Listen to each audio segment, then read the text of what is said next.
morning, ladies and gentlemen. Today is Wednesday, June 10th, 2020, and this is your morning market update with the professor. Let's get to it. Energy, crude, Brent remains at $40 and WTI not too far behind at $38. Inventory overhang remains a problem as demand remains quite sluggish. We move on to the dollar. The US dollar remains at 96 or in the mid 96s.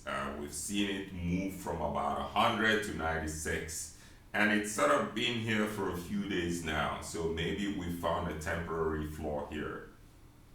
We move on to gold. Gold prices at 1715, sort of shallow 1700. So slight uptick here from yesterday where it was at about 1700 or thereabout. Again, it's hard to really call gold here.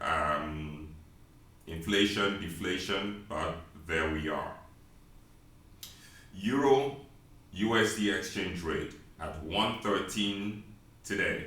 Yesterday we saw it at 112.9, sort of 1.129. So slight move there, but again, nothing really to write home about. And then we come to the US 10-year Treasury, which, as I always say, is the father of all truths. Treasuries trading yield down at 0.828. Yesterday it was in the high 0.8s. Again, the pressure is on the yield, meaning sort of the price of 10-year treasuries are coming up, which means it's being bought. Again, this is one thing that I keep my eyes on as a leading indicator for recovery.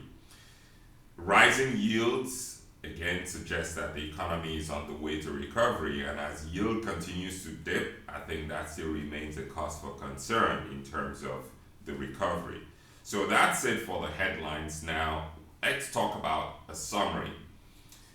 This week, the FOMC is meeting. Actually, the meeting started yesterday and goes on today. The U.S. Federal Reserve Bank Committee is meeting, and the key decision this week on everyone's lips is yield caps. And what does a yield cap mean? Essentially, a yield cap is essentially a ceiling, a mechanism through which you put a ceiling on long-term or short-term interest rates for that matter. And the reason to do that is to keep the cost of financing the government and the system as a whole at a minimum. In the last few weeks, we've sort of seen yields start to tick up, meaning interest rates were sort of, or at least market interest rates are starting to look up, and that is going to put pressure on asset prices, which is exactly what the Fed doesn't want to occur.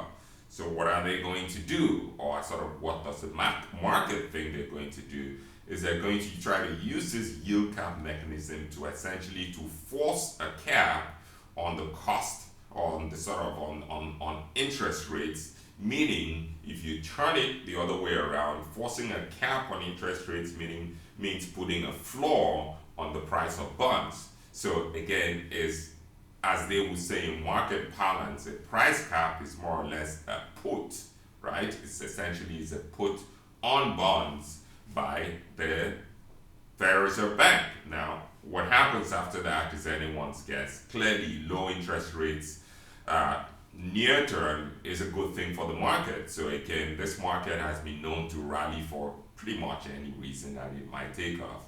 But of course, the problem is that the long-term issues there include inflation. Right now, there's so much liquidity in the market that is beginning to create pockets of speculation. And the worry there is that with these coming price caps or sort of yield caps, if they do actually implement them, can only exacerbate the problem. So we'll just have to wait and see.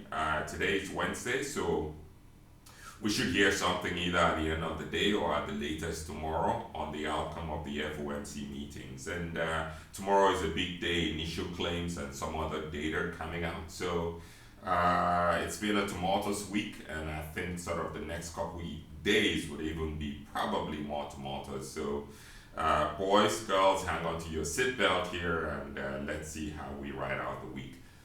Thank you for watching, and that's it for this morning, and see you tomorrow.